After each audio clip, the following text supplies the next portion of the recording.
Hello, ഞങ്ങൾ vote ചെയ്തിട്ട് വരാവേ. രാവിലെ തന്നെ കുളിച്ചൊരുങ്ങി സുന്ദരിക്കുട്ടിയായിട്ട് നിൽക്കുന്നതേ വോട്ട് ചെയ്യാൻ പോകാനുള്ള ത്രില്ലിലാണ് കേട്ടോ.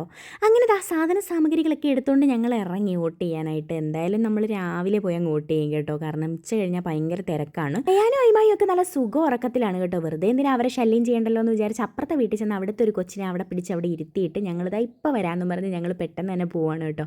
പോയപ്പോൾ ഞങ്ങളുടെ മുന്നേ ഒരാൾ പോകുന്നുണ്ട് വോട്ട് ചെയ്യാനായിട്ട്. കണ്ടോ, കുണുങ്ങി കുണുങ്ങി കുണുങ്ങി പോകുന്നുണ്ടോ, ഗർഭിണിയാണെന്ന് തോന്നുന്നു കേട്ടോ ഇവള്. അങ്ങനെ എന്തായാലും പുള്ളിയുടെ പരിപാടിക്ക് പോയി ഞങ്ങളിതാ നേരെ നടക്കുവാണ്. തൊട്ടപ്പുറത്ത് തന്നെ മദ്രസയിലാണ് കേട്ടോ ഞങ്ങൾക്ക്. അങ്ങനെ നടന്നാണ് പോകുന്നത്. നടന്ന് അങ്ങനെ പോവാണ്. സാധാരണ ഞങ്ങൾ വോട്ട് ചെയ്യാൻ പോകുമ്പോൾ മക്കളെയും കൂടെ കൊണ്ടുപോകാറുണ്ട് കേട്ടോ. കാരണം വേറൊന്നും കഴിഞ്ഞ വർഷം വരെ അയിമായി നമുക്ക് ഒക്കത്ത് വെച്ചുകൊണ്ട് പോകാനുള്ള പരുവം. അപ്പം നമുക്ക് കുറച്ച് പ്രയോറിറ്റി കിട്ടുമല്ലോ. അങ്ങനെ ഞാൻ അവളെയും കൊണ്ട് പോകാറുണ്ടായിരുന്നു. ഈ വർഷം നമുക്ക് അവളെ ഒക്കത്ത് വെച്ചുകൊണ്ട് പോയാൽ അവർ നമ്മളെ ഇറക്കി വിടും. അതുകൊണ്ട് ഞാൻ പറഞ്ഞു നിങ്ങൾ വരണ്ട എന്നുള്ള രീതിയിൽ ഇന്നലെ പറഞ്ഞൊക്കെ വെച്ചിരിക്കുകയായിരുന്നു കേട്ടോ. പിന്നെ എനിക്ക് സംശയമാണ് എന്തൊക്കെയാണ് കൊടുക്കേണ്ടത് എങ്ങനെയൊക്കെയാണെന്നുള്ളത്. അങ്ങനെ എന്തായാലും ഫൈനലി നമ്മൾ വോട്ട് ചെയ്തിട്ട് ഇറങ്ങി കേട്ടോ. ആ പരിപാടി അങ്ങ് കഴിഞ്ഞു. ഇനിയിപ്പോൾ വീട്ടിൽ പോയി നമുക്ക് സുഖമായിട്ടിരിക്കാമല്ലോ. എല്ലാവരും വോട്ട് ചെയ്തിട്ട് വരിക. Okay, by.